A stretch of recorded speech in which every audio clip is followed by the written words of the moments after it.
By using jQuery UI autocomplete, we can suggest the user about the search they want.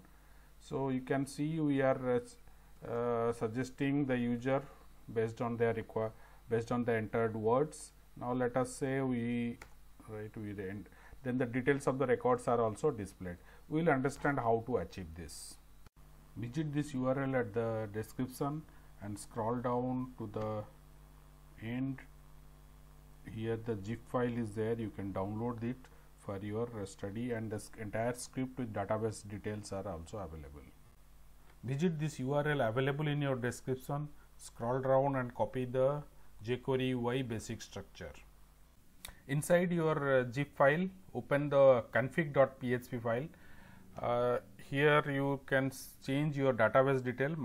Here this database name, you change it, then enter your user ID here, then similarly enter your password also here. These login details you need to update in your config.php file. Now, once you update this file, just open your that SQL dump file. It is there in your SQL student dump. Use this dump to copy and paste it in your SQL window to create the sample table for you. Now, with this we are ready to go ahead with our coding. In the part 1 of this tutorial, we have seen how to display the alert window, the user selection value, a label, whatever it is. So, now in this part we will use to pass this selected value to a backend database table and get the full detail of the student. Now, here you can see we have already used one div tag with id is equal to d1. So, this we will be using to collect the details. So, let us comment this alert. Now, we will start with the selection as d1. Now, this is the selector of our div tag. The load function, whatever we have used, it is already a tutorial is there, that load function on how to use it, how to pass the data using a load function to a backend program and get the details from there. Now, let us use the same. So, if you want to understand in detail, you can watch the tutorial where it is a database, you are getting the full details, the sample records, whatever the value we send. You can read that or you can see the video. It is on about the load function. Autocomplete record.php. This file is available with you in the zip, inside the zip file. You can see the complete code. PHP id is equal to, now here the variable starts.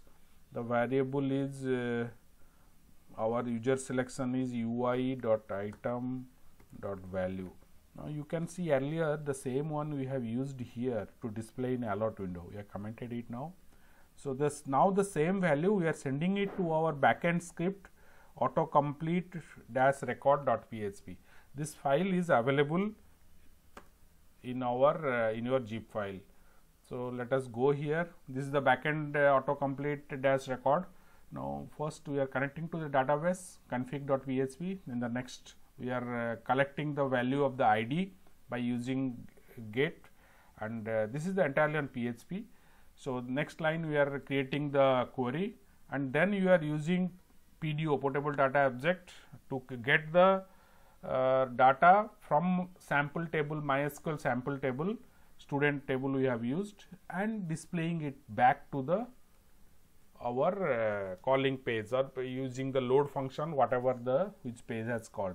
Here you can see we are just printing it out or returning the details of the record to our index.php file load function. This is here. This line is which one will it will get and display it in our d1 tag. Let us run this code and see how this works. Now, let me okay, fine. Now, I am selecting. You can see the entire details are published here. Whenever I am selecting a RE, so this is picked up from the, this is the source our, this source. So, let us say RE again I am doing, and I have selected this. Moment I am selected this particular line is executed, and it's this value, this is the ID value of this particular record is picked up, and it is passed to the backend script. Backend script is here. Backend script collects this ID, creates the query, and uses and return the details. These details we are displaying it inside our D1 tag. This D1 tag is here. These details are coming over here.